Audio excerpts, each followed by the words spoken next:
میں نے بکریاں پالنے والے ایک چھوٹے فارمر سے پوچھا کہ آپ کے پاس کتنی بکریاں ہیں اور سالانہ آپ کتنا کما لیتے ہو؟ اس نے کہا میرے پاس اچھی نسل کی 12 بکریاں ہیں جو مجھے سالانہ 6 لاکھ روپے دیتی ہیں، جو ماہانہ 50,000 روپے بنتا ہے۔ مگر میں نے جب بکریوں کے ریوڑ پر نظر دوڑائی تو اس میں 12 نہیں 13 بکریاں تھیں۔ جب میں نے اس سے 13ویں بکری کے بارے میں پوچھا تو اس کا جو جواب تھا وہ کمال کا تھا، اور اس کا وہی ایک جملہ دراصل کامیاب ہونے کا بہت بڑا راز تھا۔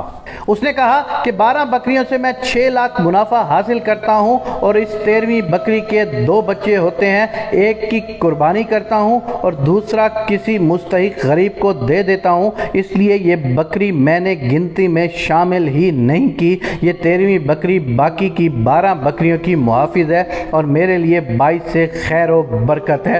یقین کریں کہ یہ کوئی معمولی بات نہیں ہے۔ دنیا کے بڑے بڑے فلاسفروں کے فلسفے ایک طرف اور اس بکریوں کو پالنے والے نوجوان کا یہ جملہ ایک طرف، مجھے وہ بات ان پڑھ سادہ لوگ غلبان کامیابی کا وہ فلسفہ سمجھا گیا جو کامرس کی موٹی موٹی کتابیں مجھے نہ سمجھا سکیں۔ حضرت علی رضی اللہ تعالیٰ عنہ کا قول ہے کہ لوگ رزق کو محنت میں تلاش کرتے ہیں، حالانکہ یہ سخاوت میں پوشیدہ ہے۔ اب اس چھوٹی سی بات کو اگر ہم ڈیٹیل میں جا کے لے لیں تو ہم آپ کو سمجھانے کے لیے صرف اتنا کہیں گے کہ اس کے پاس 13 بکریاں تھیں۔ 13 بکریوں میں سے وہ 12 بکریوں کو اپنا سمجھتا تھا۔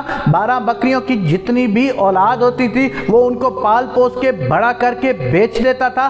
12 بکریوں میں سے جتنا بھی دودھ ہوتا تھا وہ ان کو بیچ دیتا تھا، اور وہ جو 13ویں بکری تھی اس کو اپنی گنتی میں نہیں رکھتا تھا۔ 13ویں بکری سال میں 2 بچے دیتی تھی، جیسے 12 بکریاں دیتی تھیں۔ 13ویں بچی کے وہ جو 2 بچے ہوتے تھے ان میں سے ایک بچے کو وہ بقرہ عید پر قربان کرتا تھا، اور دوسرے بچے کو وہ صدقہ خیرات یا کسی مستحق بندے کے حوالے کر دیتا تھا۔ وہ ٹائم پر ان کا صدقہ نکال دیا کرتا تھا۔ اسی طرح کی ایک چھوٹی سی کہانی آپ کو سناتے ہیں کہ کہتے ہیں کہ کسی تاجر کو ایک فون آیا کہ تمہارا جو سمندر میں جہاز تھا وہ ڈوب گیا ہے اور تمہارا سارا سامان سمندر میں غرق ہو گیا ہے۔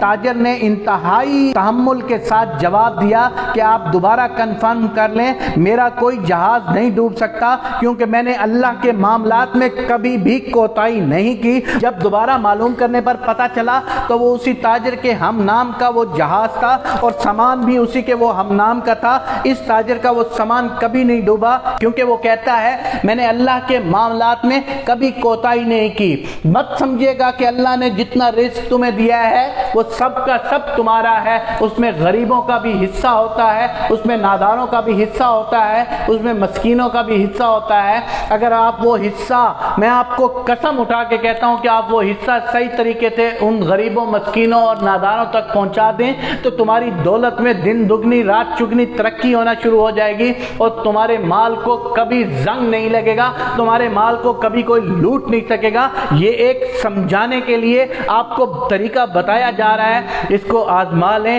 اور اس کے بعد یقین کیجئے گا اللہ کی برکتیں کیسے آپ تک آتی ہیں۔